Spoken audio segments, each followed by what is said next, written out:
Hello everyone, क्या आप लोग जानते हैं कि फ्री लीगल एड क्या होता है? ये एक ऐसी लीगल सर्विस होती है जो कि एक particular section of the society के लिए अवेलेबल होती है। फॉर एग्जांपल बेगर्स या फिर डिफरेंटली एबल्ड पर्सन। लेकिन इसका मतलब ये नहीं है कि हर कोई जाके ये फ्री लीगल एड अवेल कर सकता है। इसके लिए भी कुछ एलिजिबिलिटी क्राइटेरियाज होते हैं जो कि फुलफ़िल करने पड़ते हैं, तभी आपको ये फ्री लीगल एड अवेलेबल हो सकती है। फिर इसका पर्पस क्या है, क्यों ये फ्री लीगल एड जो है इस तरीके का कॉन्सेप्ट लाया गया? इसके कुछ रीजंस हैं, कुछ पर्पसेस। इसका मेन पर्पस यही है कि अगर आप जो है लीगल सर्विसेज अफोर्ड नहीं कर सकते, एक लॉयर अफोर्ड नहीं कर सकते, तो उस केस में आपको ये लीगल एड अवेलेबल कराई जाएगी। क्योंकि जो हमारा लॉ है उसके अकॉर्डिंग ये हमारा कॉन्स्टिट्यूशनल राइट है कि हम अपने आप को कोर्ट के अंदर डिफेंड कर सकें। और हमारे पास अगर मीन्स नहीं है, मॉनेटरी मीन्स नहीं है, तो उस केस में जो गवर्नमेंट है वो हमें ये प्रोवाइड करवा सकता है। सो पहला पर्पस तो यही हो गया कि अगर आप एक लॉयर अफोर्ड नहीं कर सकते अपने आप को रिप्रेजेंट करने के लिए इन अ कोर्ट, तो उस केस में आपको ये लीगल एड अवेलेबल हो सकती है। या फिर आपको कोई लीगल एडवाइस चाहिए, लीगल सर्विसेज अवेल करनी है, या फिर आपको कोई डॉक्यूमेंट्स रेडी कराने चाहिए जो लीगल नेचर के हैं, तो उसकी वजह से आपके पास पैसे नहीं हैं ऐसा करने के लिए, कोर्ट फीस देने के लिए आपके पास पैसे नहीं हैं, या फिर you want to apply for compensation और get money through the court. So इन सभी चीज़ों के लिए अगर आपके पास पैसे नहीं हैं, आपके पास मीन्स नहीं है, तो उस केस में आप ये लीगल एड अवेल कर सकते हैं, because it is your constitutional right. और ये राइट सिर्फ कुछ चीज़ों के लिए नहीं है कि एक स्टेज तक ही आपको ये राइट मिलेगा। आपको जब से केस स्टार्ट हो रहा है उसके एंड तक आपको ये फ्री लीगल एड मिल सकती है। ये आपका कॉन्स्टिट्यूशनल राइट है, या आपका फंडामेंटल राइट है जो हमें हमारे इंडियन कॉन्स्टिट्यूशन के अंदर अवेलेबल है। इसीलिए ये चीज़ ध्यान में रखिएगा कि अगर आप लीगल एड के लिए एलिजिबल हैं तो ये जो लीगल एड की अथॉरिटीज़ हैं ये कोई भी एक्सक्यूज़ नहीं बना सकती कि आप लेट हो गए, या आपने हेल्प नहीं मांगी, या आपने खुद से आगे बढ़ के क्यों नहीं कहा।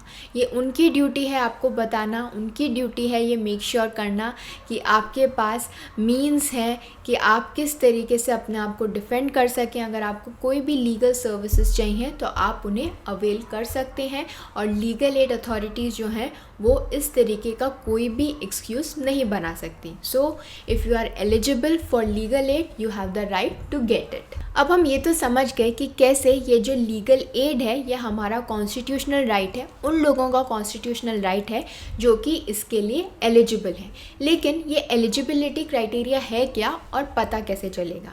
इसके लिए आपकी जो भी नियरेस्ट लीगल सर्विस अथॉरिटी है उसके पास आपको जाना पड़ेगा, वहाँ अप्रोच करना पड़ेगा, और फिर वो ये देखेंगे कि आप उनकी एलिजिबिलिटी क्राइटेरिया के अंदर फॉल होते हैं या नहीं।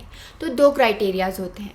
पहला तो ये कि आप किस इनकम ब्रैकेट में फॉल होते हैं, और सेकंड कि आपका जो केस है वो जेन्युइन है या नहीं। तो इनकम ब्रैकेट देखने के लिए ऑब्वियसली वो देखेंगे कि आप साल भर में कितना कमाते हो, आपकी कितनी इनकम है वो, और दूसरा ये देखेंगे कि आप जिस केस के लिए उनके पास आए हो वो जेन्युइन है या नहीं। वो जो आप फाइल करना चाह रहे हो या डिफेंड करना चाह रहे हो उसकी जेन्युइननेस कितनी है, कितना वो सही है, and there is no bar as to which kind of cases you can apply and not apply for. तो सारे केसेस के लिए मिलेगा, लेकिन ये जो डिस्क्रिशन है ये अथॉरिटी के पास होता है ये फाइनल कॉल लेने का, that whether your case requires any legal aid और नॉट। और अगर कुछ कंडीशंस जो हैं जो रिक्वायर्ड हैं वो पूरी हो जाती हैं, तो इन दैट केस जो लीगल एड की जो आपने एप्लीकेशन लगाई है उसे विड्रॉ किया भी जा सकता है।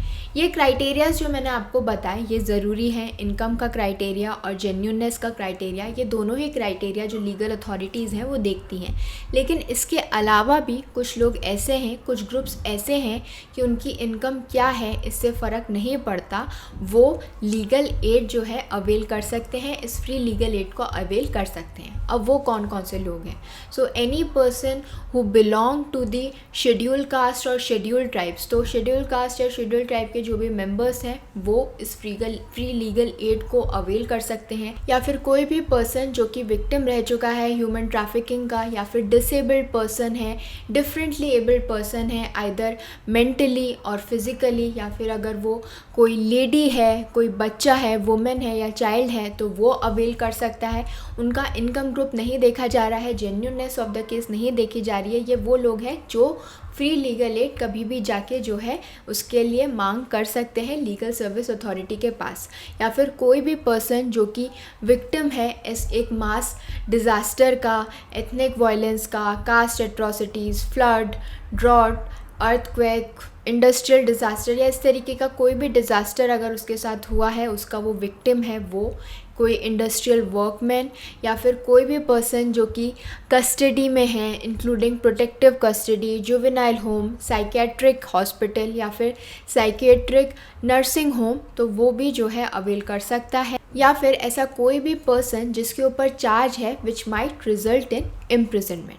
अब आप सोच रहे होंगे कि ऐसा कैसे पॉसिबल है कि ये जो लीगल एड है ये पूरी तरीके से फ्री है, इसमें क्या बिल्कुल भी कोई भी कॉस्ट नहीं लगती? जी हाँ, दिस इज़ फ्री। इसमें आपको कोई भी कॉस्ट नहीं देनी पड़ेगी, किसी भी तरीके का चार्ज आप पे नहीं लगाया जाएगा। अगर कोई आपसे मांगता भी है तो वो गलत है, वो आप पे इस तरीके के चार्जेस नहीं लगा सकते। सो जब भी आप इस तरीके की लीगल अथॉरिटीज़ के पास अप्रोच करेंगे, उनसे फॉर्म मांगेंगे, एप्लीकेशन फॉर्म मांगेंगे, भरेंगे, उसके सबमिशन के लिए, उसको भरने के लिए किसी भी तरीके की फ़ीस जो है वो आपसे चार्ज नहीं की जाएगी। And all these expenses include process fees, drafting fees, typing, clerkage और expenses of witnesses and all other charges payable or incurred in connection with any legal proceedings।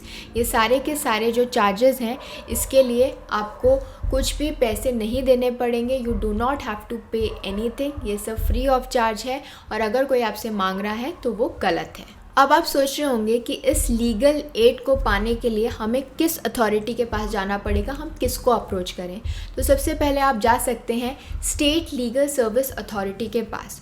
तो ये जो अथॉरिटी है it is in charge of governing and providing legal aid services in their particular state, district और eight taluka level. तो state legal service authority ये सब देखती है। फॉर एग्जाम्पल अगर हम दिल्ली की बात करें तो new Delhi has Delhi state legal service authority. तो अगर दिल्ली के अंदर कोई भी क्राइम हुआ है, आप दिल्ली के अंदर रहते हैं, उससे रिलेटेड आपको लीगल एड चाहिए तो आप इनके पास जाएंगे। इसके बाद आती है डिस्ट्रिक्ट लीगल सर्विस अथॉरिटी। तो ये जो होती है पूरे एक डिस्ट्रिक्ट के लिए होती है और इसका जो भी पावर्स हैं, फंक्शंस हैं, वो कौन बताता है? वो स्टेट लीगल सर्विस अथॉरिटी बताती है। और ये तालुका के लिए भी यही होती है, उनको भी यही गवर्न करती है। Then next we have supreme court legal service authority. तो इसके जो फंक्शंस हैं इट इंक्लूड्स रिसीविंग एप्लीकेशंस। तो आपने जो भी लीगल एड के लिए, लीगल सर्विसेज के लिए एप्लीकेशन फाइल की है वो किसके पास जाएगी?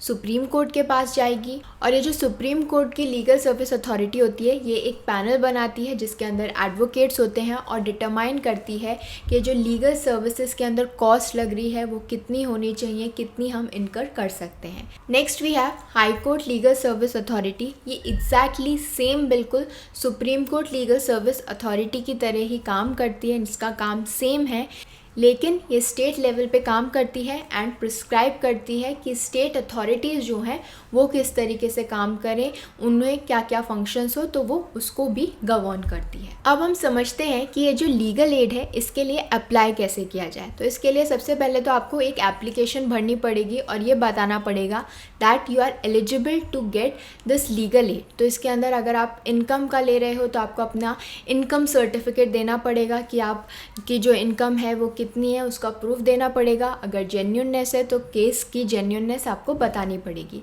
नाउ देयर आर 4 वेज जिसके थ्रू आप ये लीगल एड जो है पा सकते हो, इसके लिए अप्लाई कर सकते हो। पहला तो है ऑनलाइन के अंदर आइदर थ्रू दी वेबसाइट या फिर आप उन्हें ईमेल भी कर सकते हो।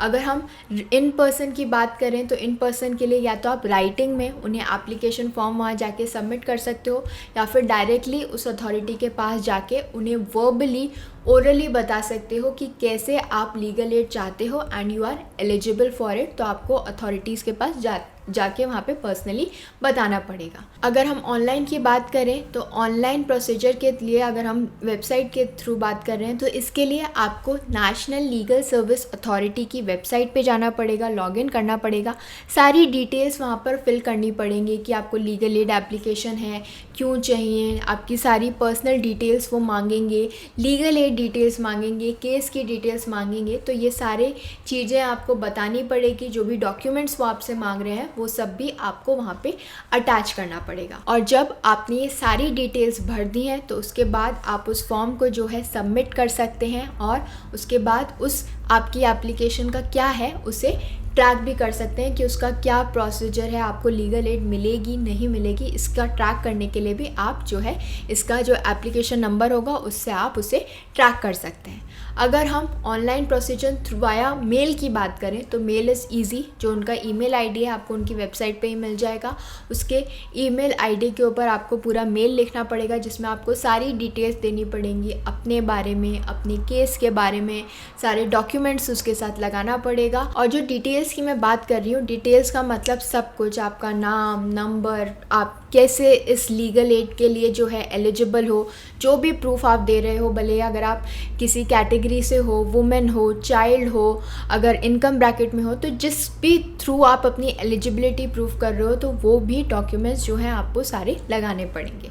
अब हम चलते हैं इन पर्सन के प्रोसीजर की तरफ। अगर आप इन पर्सन के अंदर राइटिंग में जो है देना चाह रहे हो तो उसके लिए आपको जो है एप्लीकेशन फॉर्म जो है पूरा या तो आप भर के ले जा सकते हो, आपको ऑनलाइन भी मिल जाएगा, या फिर वहाँ जाके भी भर सकते हो। तो आपको कहाँ जाना पड़ेगा, नालसा के ऑफिस में जाना पड़ेगा जो कि दिल्ली के अंदर है। 9:30 से लेकर 6 बजे तक ये ऑफिस खुला रहता है। इसके बीच में आप कभी भी वहाँ जा सकते हो और जो है कंप्लेंट जो है लीगल एड के रिगार्ड में एप्लीकेशन फॉर्म वगैरह जो भी है आप वहाँ जाके बता सकते हो। और अगर आप स्टेट लेवल पे हो या तालुका लेवल पे हो तो स्टेट लीगल सर्विस अथॉरिटी या तालुका की जो लीगल सर्विस अथॉरिटी है वहाँ पे अप्रोच कर सकते हो। उनके जो ऑफिस आवर्स हैं उसके बीच में आपको वहाँ जाके सब कुछ बताना होगा, एप्लीकेशन फॉर्म सबमिट करना होगा। सो ये जो एप्लीकेशन आप सबमिट कर रहे हो इसके साथ सारे रिक्वायर्ड डॉक्यूमेंट्स होने चाहिए, जो भी आप समझ रहे हो कि आपको क्यों करना है, किस तरीके से आप अपनी एलिजिबिलिटी प्रूफ कर रहे हो, वो सब कुछ आपको इस एप्लीकेशन के साथ लगाना होगा